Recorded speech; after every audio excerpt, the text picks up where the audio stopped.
Ladies and gentlemen, boys and girls, Duckville here. I hope you have your seats and tray tables in the upright position because this is going to be a pretty long game. A replay that I found over on reddit.com/castit is the section of Reddit where you can jump over to and put some replays in there, and casters sometimes go in there and look for some interesting content. I myself don't go there too often because there's like normally a lot of stuff that I'm sure everyone knows this feeling. Like, you have a wonderful game and you come back from an amazing position, but then when you look back on it, it's actually not that awesome. But still, obviously for casting reasons, sometimes they do jump in there and have a look for some interesting content.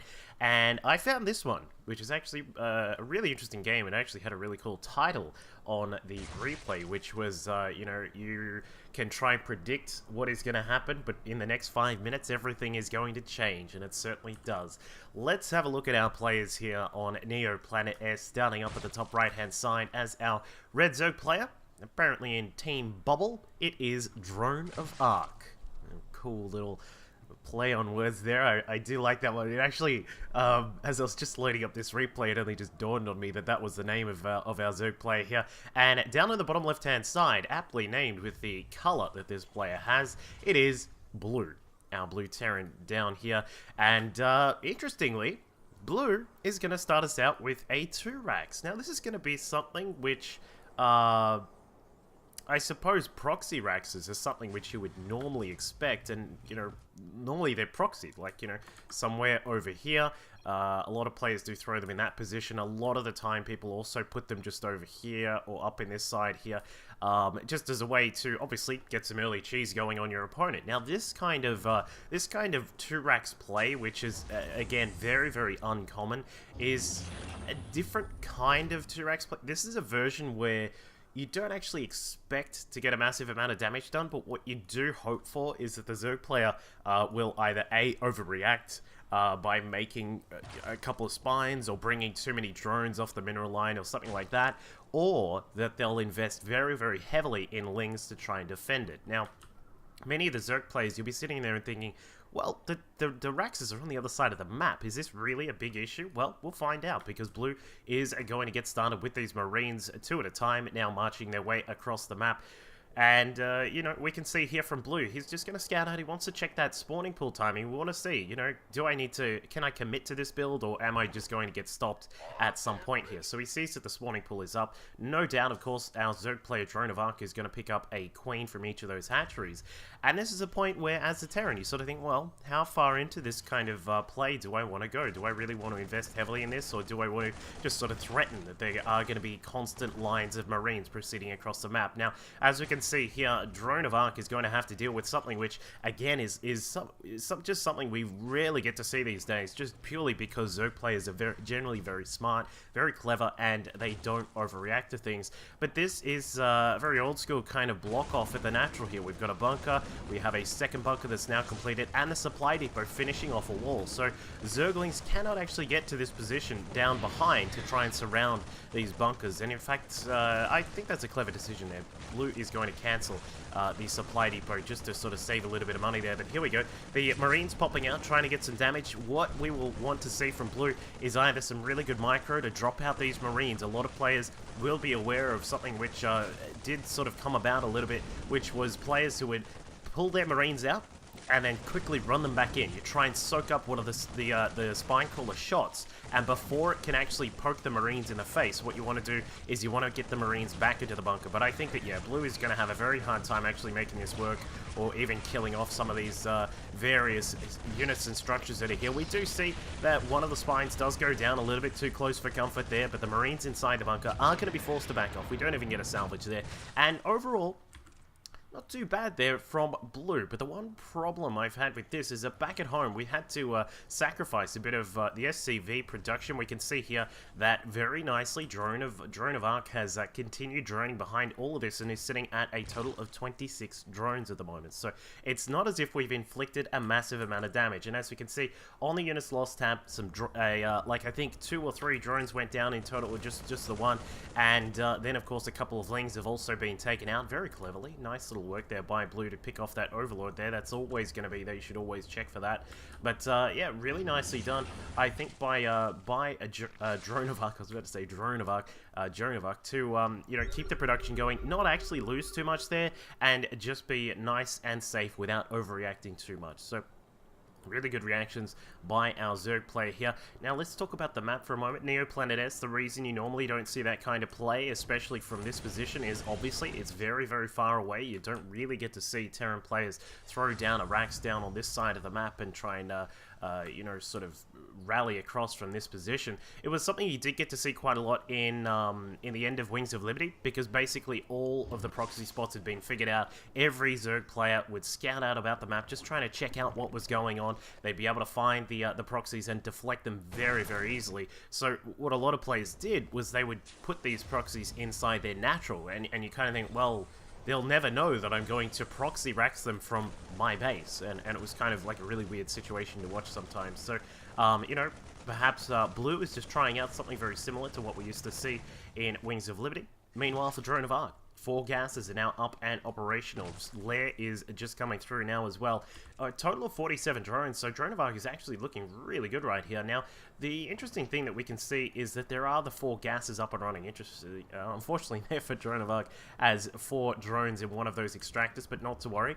Double Evo chambers go down, Baneling Nest on the way, but no Roach Warrants. So I don't think we're going to see what has become a very, very common play for Zerg players, which is the Roach Bane Bust style, which does tend to be something that players like to favor on this map. Now, you may be asking, why do Zerg players like to favor it on this map? This particular frontal position at the natural here is very, very tight, which in a way is good for Terran players because you can have a nice concave shooting into this area, even from the high ground here. You can have some units up there, but it also means there's very limited buildings that, like a limited amount of buildings that can be used here to block off this choke point. So Terran players sometimes will suffer the wrath of Banelings just busting through, even as simple as taking out the supply depot, maybe going for the bunker as well, and then Roaches will just charge their way inside. So it is something that you do see quite a lot on this map. We can see now back at home for DroneOfArc, we've got the 1-1 melee and carapace upgrades on the way. Baneling Nest is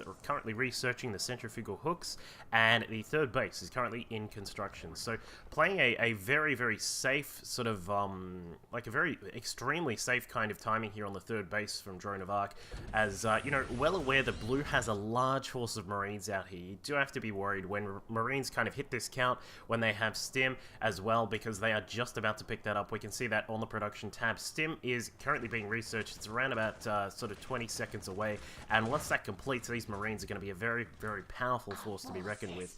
And meanwhile, for our Zerg player, DroneOfArc has scouted out that there is a standard sort of production coming out of Blue. We can see those the reactor is going to switch across with that starport. However, some Marines have now made their way up towards the top side of the map. DroneOfArc well prepared with quite a lot of lings just over here, and here come those Marines. This is going to be something. I don't know if this is the best idea to attack into all of these Marines. Their Stim activates, going to town on some of the Queens there, but no, they're going to go straight after those drones there. And now Blue is forced into the corner. Baneling's coming across, trying to block off some of the path between the minerals there. Very nicely done by Blue, but in the end, we'll lose all of those Marines. Now let's check out the worker kill tally. Just a 5, so not exactly the best of trades there, but it's always good to force a Zerg player to invest in some of their units to, you know, build up some of these Lings and Banes so that they are not cruising ahead in the drone count. We can see that DroneOfArc is now up to 52 drones right now. Would love to be a little bit higher than that, but unfortunately has had to deal with those various, these 2 attacks that we've had from the start of the game. And meanwhile, Blue has now secured a 3rd base. So Blue's going to be pretty happy with this situation right now. Nice planetary fortress here to defend this base. A couple of Marines are going to jump in a bunker, and these guys, this is going to be a really nicely secured 3rd base for the time being, as realistically, DroneOfArc is not going to have an easy time trying to bust that down. Of course, planetary fortresses do a lot of damage against Lings. They have their 40 damage from the Ibix cannon. It is a pretty nice way to defend a base like this. Of course, it does limit you a couple of mules instead of, you know, having the defense there, but it does mean that that 3rd base will stay up relatively secure for quite a long time. And what I would expect in a moment is a bit of a barracks explosion here from Blue, as his minerals start to come in a lot quicker with the mules here at the 3rd base. This base now fully protected. We'll probably see the racks count go up from the current 4 that it is sitting on at the moment. So I think it's very comfortable for our Terran player. We can see that +2 to weapons and +1 to armor are both on the way for him, and he'll be looking to get started with drops as well. We'd love to see some drops now begin from Blue. As we can see, he's starting to get those Widow Mines out on the map as well. Concussive Shells just about to finish up. Meanwhile, on the other side of the map, an extremely interesting choice of tech coming out of our Zerg player. We saw it just before the Enduring Locust upgrade was researching, and now 7 Swarm Hosts are about to pop out. Now, this is something which I really like the Swarm Hosts. Like, a lot of people, they'll say it makes the game very boring. That's just because a lot of people kind of use them in a very sort of boring, turtley way. You know, put them down, put some spores and some spines around to try and, you know, hold back any counter aggression on Swarm Hosts, and then just sort of sit there and wait, you know, 70 minutes until the game is over when Locusts eventually burn down every building on the map. But you can use them in an offensive manner, and speaking of offensive, the Marines now coming across to the natural base of DroneOfArc. Going to lose a huge amount of those drones there. 17, 18, 19 going down, targeting them down. Excellent work by Blue to pick up some of those worker kills there. That takes DroneOfArc down to 51 drones, which is, you know, not the nicest total for this 15-minute mark in the game. And as we can see, the Marines across the top side are also going to come through, going to pick up a Queen kill. Probably should head out of there pretty quickly. The Lings come back across. They have their 1-1. Their 2-2 is actually just about to finish up. And with Burrow also available, things are going to get very interesting here for our Zerg player. So just back on Swarm Hosts, I think you can use these to try and do things like have a quick little shot at something like a planetary fortress. One thing which you do like to see when players are using them, there's a really good mine positions there, but they will be taken out by the Queen. But one thing which is really good to have is a creep spread, and DroneOfArc has actually been doing a really nice job with creep spread, now pushing across the top side of the map and the bottom side. And as you can see, with the the Swarm Hosts now repositioning themselves, this third base could be in a little bit of trouble very soon, depending on how Blue wants to defend this. But as we can see, some Marines also continuing to drop in at the natural base here. No protection is here. 28 drones have gone down. I would love to see a just a simple spore crawler be placed somewhere in here. Like, you know, there's no need to not have a spore, another spore just somewhere over here. This little guy over here should be just moved down into this position here. It's a very common spot to see those drops come in. Even a spine would be nice to have to poke away and defend that position. But down on the bottom side of the map, the Swarm Hosts have moved a little bit too far forward. Perhaps a scan goes down, and Blue is able to pick up the majority of those Swarm Hosts. They're very nicely done with a couple of Marines and Marauders dropping out there. Meanwhile, DroneOfArc is going to send a few Locusts in here. They won't be able to get too much done. Probably kill off that command center. Yes, very nicely done. But the Planetary should be able to hold this, hold all this position together for the moment. But the Swarm Hosts do not stop. They just continually come through. Ultralists are now on the way. 6 of them just popping out. He's got the cool Collector's Edition Tarask skin there for those Ultras. They've got their 3-3 just coming on the way now as well. Chitinous plating also being researched. And it looks as if Blue is going to go on the charge after these Swarm Hosts. Going to jump in the medevac with a couple of those Marauders. And wow, really nicely done. Targets down some of these Swarm Hosts. Slows them down with a concussive shell. And Blue has gained a nice little position there, taking those down. But now we have a big problem circling around the back. The Ultralists now moving into position to chop down and give some free hugs to the Marines and Marauders that were defending this third base. The Planetary Fortress should, yeah, I think as long as that bunker is repaired, the Planetary should be able to deal with that really easily. But up at the top side, we can see another drop coming through from Blue. A few Marauders, a few Marines have dropped in here, and they've said hello, killing off a few of those units. But DroneOfArc just says, that's cool, I'm just going to charge straight into your natural. Cleaning up the Marines, taking out the bunker that was here to defend, and just a lot of... I'm kind of surprised he isn't really targeting anything in particular here, but the Orbital Command will be forced to lift up. SCVs being airlifted out of there as quickly as they can. Meanwhile, DroneOfArc has drops to deal with all over the map. Marines and a single Marauder coming out here at the third base. The drone count has been reduced quite a lot. 46 drone kills by Blue, and you know, this has really put a dent in the Zerg economy. We can see that the gas has started to drop very low here, and as many of the Zerg players watching will know, if you don't have gas, you don't have a late game. Ultras, Infestors, Vipers, all the cool things are extremely extremely gas intensive. And he tries to burrow the Ultras. That was really cute. You rarely ever get to see Ultras burrowing, but tried to burrow them to keep them out of harm's way. But Blue, with a large force of Marauders and Marines, is able to clean up that threat inside the natural base. So let's just have a look at the upgrades we've got here as well. Blue currently sitting on 3-2 without level 3 armor even starting. I'm not actually sure what the dealio with that is, but we can see now that Ravens are going to start coming out from our Terran player as well. So 3-2 on the infantry upgrades. We've got Stim, of course, all the usual suspects are all over here with no real sight of any sorts of vehicle or ship upgrades. But that's not to worry. When you're playing a bio style, don't really need that kind of stuff because, of course, you know, +1 to weapons doesn't help Widow Mines, and we've rarely seen any Widow Mines coming out from Blue in this game. Just a couple that dropped across the map earlier on. There are a few in defensive positions here just outside the natural and the third base, but I mean, at the moment, Blue is starting to lose a little bit of this map control with the Zerg player. While he was struggling with his income of gas here, and we would love to see these geysers be activated properly because currently there are no workers in them, but with the Zerg player finally starting to gain a little bit of control here, he should be able to just make sure that his economy is in a really good position and then start to bring out a few more of those units. What we would also like to see is another base just over here. This hatchery should be going down now. If I'm very surprised that it's not already. But we can see that DroneOfArc has had to deal with all sorts of drops going on. Another drop now pushing its way inside the top base. A double drop of a couple of Marauders and some Marines now going to work its way in. Meanwhile, a single Marauder in a medevac has been able to harass the third base, putting a little bit of trouble on there, and that has opened up a bit of space on the top left-hand side of the map.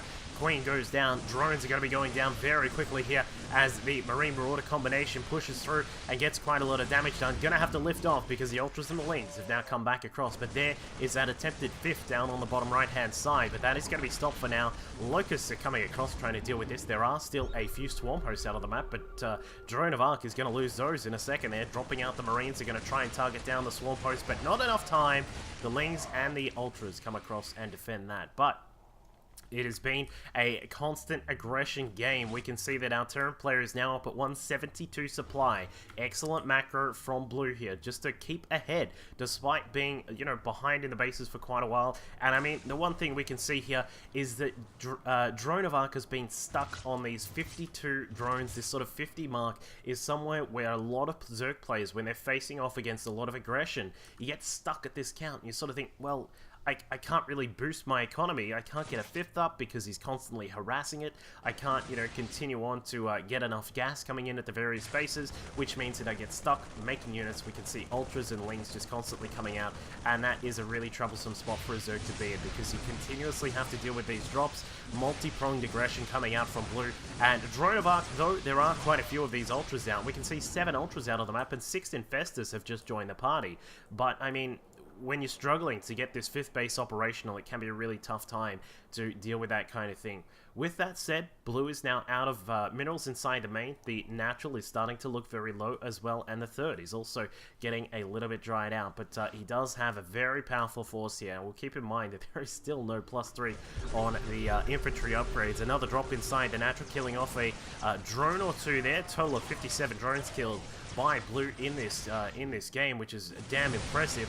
So we see him now approaching the top left-hand side base. Mines burrowing. These are some protective mines. These guys want to stop any attacks coming through from these positions, so they'll be able to force back Ultras and Lings and all those kinds of things. And this base is definitely gone. Just a quick run in through there. Some Lings going down to the Widow Mines. That is exactly what I'm talking about. Infestors now coming across. This could be an interesting battle because if the Infestors get some good fungals off, then that could be lights out for Blue's main force here, and they certainly do. But the medevacs up in the sky are very, very good at healing, and they do a good job of that. I would love to see Blue just pick up what he can and evacuate here because there is no way that he's going to be able to keep all of these units alive. But he does trade very nicely. We see Blue kills quite a few of those Ultras, some of them getting very low on health as well. And while this has been going on, a single Marauder over at the natural base has been sitting down here at the back of the extractors, just saying, "Come at me," because there is nothing to defend this. Finally, some Lings and an Ultra come down and chomp him to death.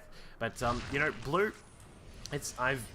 it's just been very efficient with all of the units that he's had out on the map, just sort of continuously controlling space. The Widow Mine's just protecting this side of the map here. It'll be unlikely, I was going to say it'll be unlikely we'll get to see DroneOfArc actually take that top left base yet again, but now the Widow Mines have moved their position. They're now up at the third. They're just going to burrow in here and try and keep an eye on what's going on. Should be able to take out some of these drones, and also maybe even that queen that's there. They do get the queen, take some drones, and next on the menu will be the rest of the drones that are here. And now we can see that blue is now moving to take a fourth base. Finally, it is a 27-minute mark. We finally get to see our Terran player move out to take a fourth. He's just been constantly on the front foot, pushing the Zerg back, holding back his mining, and now we can see the fruits of that labor are that our Zerg player is currently sitting at 139 supply. His upgrades currently on 3-3 for the ground units. We've got the Enduring Locust, the Chitinous Plating, all those fun things are out and about. Pathogene Glands, some Burrow, Adrenal Glands, and all the cool things are available for the Zerg, but just can't get that big mixture of units together. We now see some Broodlords have been added into the mix, some Infestors getting ready to throw down some Fungal Party, but unfortunately they don't get in range, and DroneOfArc has just sort of been stuck to sit around this 150 supply mark with some of these units. And yes, this is an extremely powerful force of Ultras and the Infestors. We can even see a Ghost at the back for blue. I love that addition. This is really good for EMPs, but there is a huge Fungal on top of blue's forces there. Another one locking down all of those forces. The Ultras are a little bit slow to get in, but they eventually do get in. But the Broodlord's targeted down by the Hunter Seekers, and they blow up almost everything. In fact, they do get everything. Hunter Seeker missiles all over the place there, and the Ravens do their job. That is exactly what they are there for, to take down the big units of the Zerg player. Maybe a couple of Ultralists, but definitely get those big clumped up Broodlords. And also they can provide things like the PDD to deal with the Corruptors. But now we can see that blue is going to have a little bit of trouble here at the fourth base down the bottom right hand side. We've got SCVs going down to the Banelings there. The Ultras also getting a good job done by cleaning up that the Planetary Fortress, and you know, things are starting to turn around yet again. DroneOfArc has finally been able to pick up this fifth base, or I suppose it's a fourth base now, but still no extractors here. We need to see that gas come out. Like the actual resource count right now doesn't look too bad when it comes to the gas, but we all know that is going to go down the drain once DroneOfArc is forced to resupply these Ultras, the Broodlords, all these kinds of things. Now this is a very, very clever little tactic here by blue, is to set up this this barracks wall. He knows that there are a lot of Ultras out on the map. He knows that there's Banelings there too. If DroneOfArc is not careful with his positioning, some of the units will be forced to funnel in this position here. The Marines and Marauders can set up an arc just on this side, and they will be able to crush anything that tries to make its way through this little position. So this is some really, really clever sort of SimCity tactic coming out of blue there, and I really like to see that stuff. You rarely ever get to see that these days. We got to see it a little bit in Wings of Liberty, but not so much these days. But as you can see, blue going to slowly float down towards that bottom right base here. Meanwhile, the Ultras and the Infestors and Banes just going to make sure that this left-hand side of the map is all cleaned up. Finally, DroneOfArc going to re-establish the top left-hand side base. And, you know, I think it's kind of hard to say exactly who's in a better position here. Like, I mean, blue still, I think it's hilarious that we still don't see the +3 armor, but hey, let's see what happens in this battle. Ultras coming through. We've got the Banelings at the front blasting down quite a lot of those units. The Ghosts doing absolutely nothing, but there they go. Firing. Were they firing EMPs? Yes, they did. They got a couple of EMPs on the Infestors, but now we can see Hunter Seekers coming out. They are going to dispose of quite a lot of those Zerg units there. The Marines up the top of the ramp are kept alive, and these Ultras, this is what I'm talking about. They are forced to run around playing Ring Around the Rosie around these barracks here, and that gives blue such a huge advantage. His +3 on the Marines gives them quite a lot of DPS. Even the Ghosts. We heard a snipe coming in there. It's been a long time since I have heard a Ghost snipe an Ultralist, but it's certainly just happened there. And DroneOfArc, we still don't have gas on this fourth base. Meanwhile, the top third base is now just about out of minerals. The natural pretty much done as well. A couple of units are left here. We'd love to see DroneOfArc just grab the rest of these units and add them into the fight, because, you know, we mentioned before, DroneOfArc has been having a very hard time reaching that 200 maxed out army, consisting of all those you know, Fungals from Infestors, the things like the Ultras and the Banes, and all these kinds of things that really do sort of clump together, it gives you a really powerful force. But we can see Blue very quick on the trigger finger there, gets those units out of there, only dropping in a couple of those Marines to soak up the Banes. Meanwhile, this base down at the bottom right-hand side has finally been repopulated. Meanwhile, the Broodlords have found a fourth base just on the top left-hand side, and DroneOfArc should be able to get rid of this. There's no real way to save that base at the moment, apart from some crazy kind of repair micro there. But DroneOfArc is having a quick look at the economy again. As you know, we pointed out time and time again, the gas is starting to really suffer here for our Zerg player. We've got 45 drones out on the map. The extractors have still not been set up at this the base down at the bottom right hand side. The top left is going to be able to get its own extractors here in a moment, but you know, is the drone count going to be enough to keep this all alive? Because now we can see the bottom right side base is under threat. Marines and Marauders now coming through, picking off a couple of the drones. The hatchery is definitely dead. That is the money target there. If you can get rid of that hatchery, that stops a lot of the income. He's even going to send through a medevac, but the Broodlords have found their own sweet spot. Above the cliffs, they are going to be able to rain down those Broodlings and start to really torch some of these racks here. And if DroneOfArc can start to eat into the production, then he's certainly going to take a nice position here. But, you know, we just sort of wonder, is it going to be enough? Is it going to be in time? Because now Blue is starting to drop inside the natural. Another hatchery gone. We've been mentioning the production capabilities of both of these players, and I mean, while DroneOfArc has been able to take down quite a few of the racks, we can see now that Blue has been able to get his own shots going off. Hunter Seeker's launch getting a little bit of damage done. Corruptor's still alive, unfortunately for Blue, and it looks like, oh my, removing quite a lot of the Banes and the Lings that were there. The drop inside the main is now getting all sorts of damage done. Queens and drones have all been killed off inside the main. No production is going on, so what we'll do is we'll keep the tab on units and upgrades right now, just to give you a quick look at what the upgrades are at right now. Hunter Seeker's just popping out everywhere, destroying everything in their path. A couple of Ultras are still available to DroneOfArc though, and now we can see Greater Spire is going down. There is no question about that. Another medevac, where did you come from, sir? Comes through, and it looks as if Blue is going to lose the majority of these units here. Just action all over the map. The two remaining Corruptors are going to try and pick off this orbital command. Meanwhile, at the top left-hand side, we can see that the Marines and Marauders have found a sweet spot here. Will they be taken out by the Lings slowly approaching? It looks as if, I think that the Marines and Marauders will go down here. There's no way, yeah, they'll have to get out. I mean, that was really hard to sort of keep that kind of thing alive. Meanwhile, the medevacs were just sitting out here, not actually helping out too much. But the Ultra, the Broodlords are now assaulting the main base. This is a lot of the production that Blue had available. We can see he's madly scrambling to set up some more racks down at the third base. The planetary fortress from eons ago is still alive, and now we can see that Blue is finally going to get these medevacs out. So current situation gives us an income of around about 800 minerals. We have a lot of SCVs, 42 SCVs, basically mining away from this only base down here for Blue, down at the bottom right-hand side. He's got around about 900 minerals coming in, only 80 gas. Going to add on a little bit more right now for that.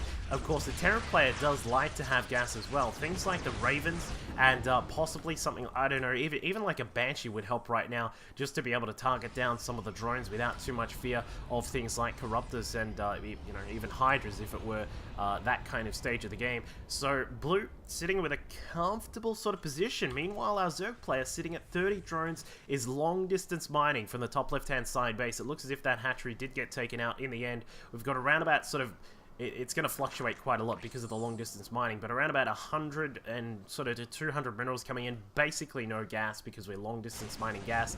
And as you can see, yet again, the base down at the bottom right hand side for DroneOfArc is also going to be taken out. I actually should be able to save that. Blue needs to get out of there just for the moment. May be able to drop on the opposite side. The Broodlords, however, going to suffer the wrath of a couple more Hunter Seeker missiles in the face. They're not going to die. Well, one of them will die, but the others will just stick around for the moment, but not before another Hunter Seeker comes out, and down they go. Broodlord parts fall down on the ground and stain the snow with blood. But we can see now that look at that. What a weird sort of position for this game to be in.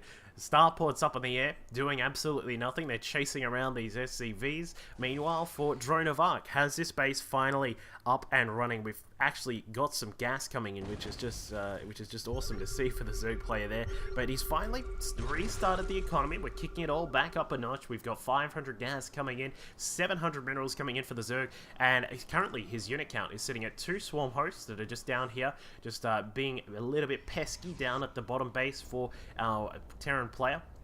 We can see there are 5 Ultralists out on the map. There are a few Infestors still around and about, a couple of Queens, a single Corruptor, and 41 Zerglings are also out. The Swarm Host getting targeted down by a couple of Hunter Seekers there. They, again, will live to fight another day. That Corruptor, I'd love to just see a simple, an auto turret down here to take down those Swarm Hosts. I don't really think it's worth sacrificing the missile energy there. One of them fizzles out, but the other does take out the Swarm Host. So this is looking really, really interesting between these two players, because, I mean, if DroneOfArc charges up the ramp and tries to deal with this last bastion of hope for the Terran player, he's not going to have a fun time. But, you know, at the same time, he's on a clock, because Blue is just all over the map, dropping with Marines and Marauders. Drones are going down left, right, and center here at this at the top left-hand side base, down to 22 drones, and it looks as if this medevac won't escape. Like, it should be taken down, I think. Or maybe not. It's going to escape. He's going to drop out the units, get a few more kills before that happens. But as you can see, there are going to be some Banshees added in for Blue. I really, really like this decision. When it comes to late game, when the map is starting to get mined out, I've said it quite a few times in some of the longer casts that we've done, is that it really depends on energy-based units. The Infestors, the Ravens, even the Banshees. They're not direct sort of energy-based units, but if they have Cloak, they are excellent when it comes to dealing with the late game here from the Zerg. But we can see a couple of Fungals popping out, trying to take down that Banshee. The point defense drone off to the side, trying to help out as best as it can. These Ghosts actually still wandering about, trying to get some good EMPs or perhaps some snipes off on those Infestors. Gone are the days when we used to see mass amounts of Ghosts picking off Infestors and Broodlords and Ultralists. Post in the comments if you remember what I'm talking about. But yeah, I think this is a really difficult position for DroneOfArc. It's just the fact that there are all of these Ravens out. They're going to rebuild their energy. It doesn't cost minerals to rebuild energy, and you know, these Corruptors are never going to get a shot on those Ravens just because they're going to be protected by these Marines constantly. Point defense drone and even the auto turret really helps out in defending the Ravens, and they are pretty much going to be playmakers here at the end of the game, because also the Banshees will be a big factor. If Blue can just slowly maneuver about the map, pick off the Infestors, get rid of some of these Corruptors, you know, it's sort of free reign on the map for the Terran player, because there's nothing realistically that is going to stop these Banshees from doing a lot of damage. Sure, you could throw down a few Spore Crawlers and try and protect positions, but then you're playing like a game of catch with the Banshees, just trying to move around the Spore Crawlers to pick off those Banshees wherever they may go. So Blue is trying to find another sweet spot here at the top side of the map. The Marauders will jump out here. They're going to stem up and try and attack this hatchery here. If they can take this down, I would say that's pretty much game right there, because if DroneOfArc is not mining from this base, then there is no way we're going to see him be able to get up enough yet. Whoa. Whoa, this fella. 2 HP. Still no +3 to armor, I'll keep in mind. 2 HP, is he going to be able to do it? There is a hatchery there. If he can take that hatchery, as I said, I think that might be game, because down on the bottom right-hand side of the map, we can see some missiles going out. Boom. Not too bad. A little bit of damage there on those Ultras. This Marauder, are you serious? Is he going to be able to do this? He can't even stim. Well, he could stim, but, you know, that'd be really bad. You're like, I'm about to die. I'd better stim.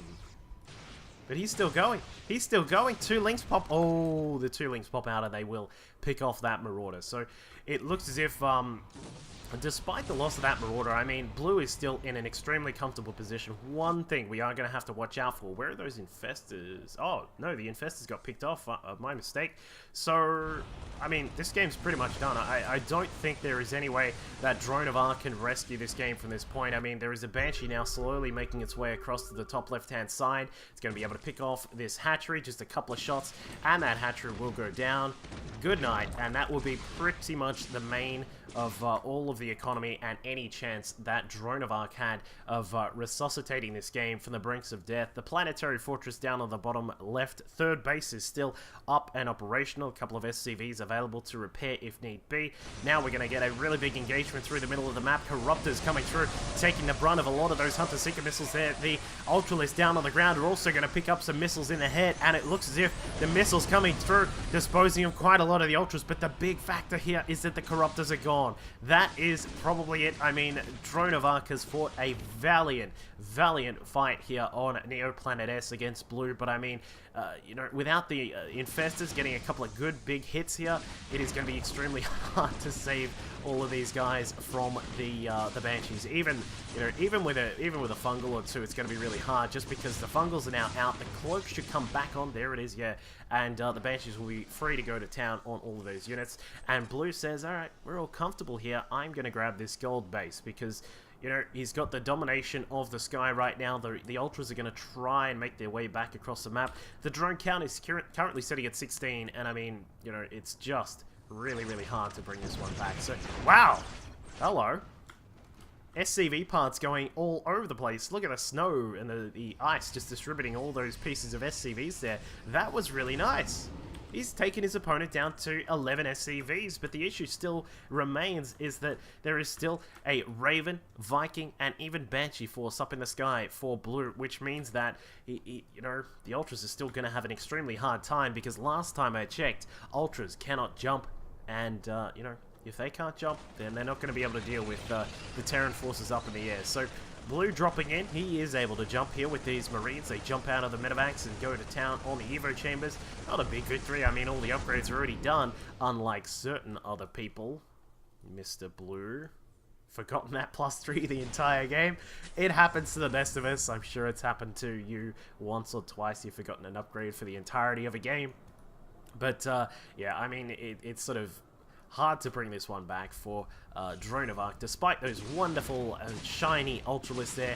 An Infestor goes down, another shoots down a Fungal, but misses unfortunately there, and that is, well, that's almost all the energy there. There's almost another Fungal prepared for DroneOfArc, but other than that, it's pretty much done. SCVs just taking a break here at the gold base. They don't need to mine this because, you know, this game is already in the bag. But just really good usage of the Terran forces here from Blue. Nice transitions, moved across into the Ravens when, you know, things started getting a little bit hairy. Research Cloak, got some Banshees out. I'll just keep in mind, guys, there are 5 Banshees, or 6 now. In fact, 7 down on the bottom right-hand side of the map. So if, you know, if these 2 Banshees aren't enough to finish off this game, then the other 7 that may join up with the rest of the forces will certainly be enough. So DroneOfArc, I think, with the final move, attack, whatever it is, command into the Terran base, is now going to make his way through, going to face up against all of those Banshees. The planetary fortress just trying to chomp it down, but there is no room and no hope here for DroneOfArc, and this game is going to go the way of our Terran player, Blue. What an insane game. Like, it was back and forth for quite a lot of the game, but Blue was able to hold firm, get his economy in a solid position, and that will be the GG, I assume. So, really nicely done, but I think just a little bit of, just sort of some macro issues with DroneOfArc not picking up the 5th base as quickly as we would have liked to have seen. Of course, this 4th was a little bit slow to get saturation. The main base, after what a really interesting start there from Blue with the natural double racks, was able to get himself in a nice economic position with a fast 3rd base, planetary fortress protecting that, and I mean, that is the way the cookie crumbled. Hope you guys enjoyed that game. It's been quite a while since I've done a much longer game like this one. Please be sure to subscribe to the channel if you have not already. Also, jump onto facebook.com/duckville.casting and click the like button there. Posting all sorts of stuff about StarCraft 2, Dota 2, and just any sorts of things going on in those 2 communities. Thank you all for watching. I'll catch you all next time. Very standard and won't throw out crazy stuff too often. So we will see this, the 11-minute timing, the Mothership Core, going to have a quick look and see what she can find in there, but a couple of Marines will poke about and try and defend against that. So we can see that the stim is now on